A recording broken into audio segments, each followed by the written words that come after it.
Okay, Assalamualaikum. Pernahkah anda mendengar perkataan caveat?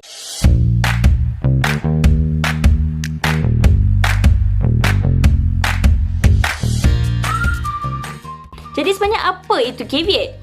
Caveat ni sebenarnya dia daripada bahasa Latin yang bermaksud memberi amaran kepada seseorang.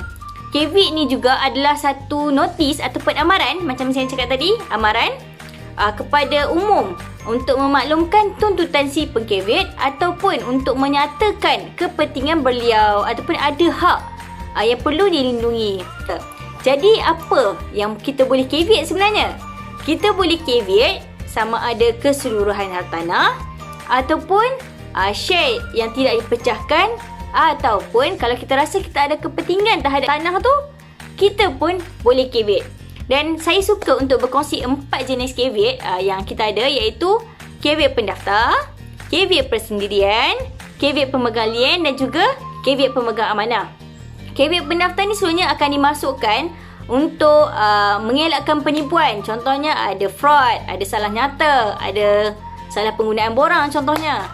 Dan dia juga adalah untuk melindungi kepentingan kerajaan, tak kisahlah kerajaan negeri ke, kerajaan persekutuan ke, bagi tuntutan-tuntutan hutang ataupun hasil tanah yang tertunggak, ataupun kalau ada bayaran balik pinjaman, serta untuk melindungi kepentingan-kepentingan seperti kanak-kanak ataupun individu-individu yang kurang siuman, ataupun mana-mana individu yang tidak ada di negara pada waktu itu.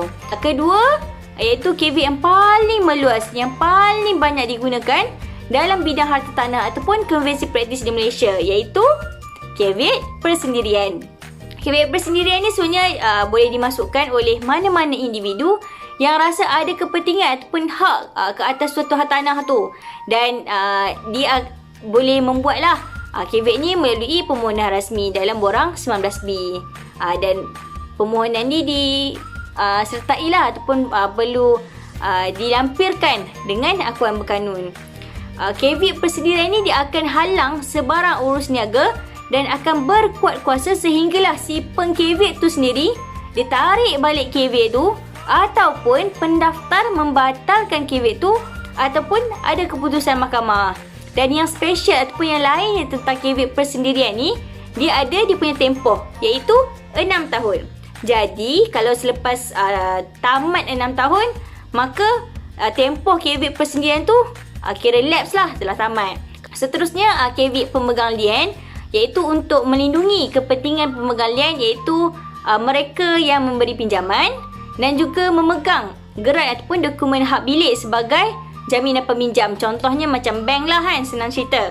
Dan permohonan caveat pemegang lien ni dia melalui borang 19D dan perlu disertakanlah dengan dokumen hak milik keluaran ataupun pendua gadaian, dan adalah sedikit bayaran-bayaran tertentu.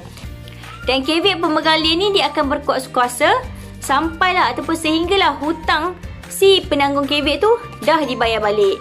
Dan yang terakhir, caveat pemegang amanah. Caveat pemegang amanah ni dia boleh dimasukkan oleh pendaftar apabila ada individu-individu ataupun badan-badan tertentu yang ada kepentingan terhadap hartanah, tapi kepentingan mereka tu hanyalah sebagai pemegang amanah. Dan caveat ni dia perlu dinyatakan secara terperinci dalam borang. Jadi kesimpulannya yang boleh saya kongsikan, caveat ni sangat penting, perlu kita buat. Sebab caveat ni dia boleh melindungi hak-hak kita ataupun hak-hak seseorang ke atas mana-mana hartanah. Itu saja perkongsian pada hari ini. Terima kasih.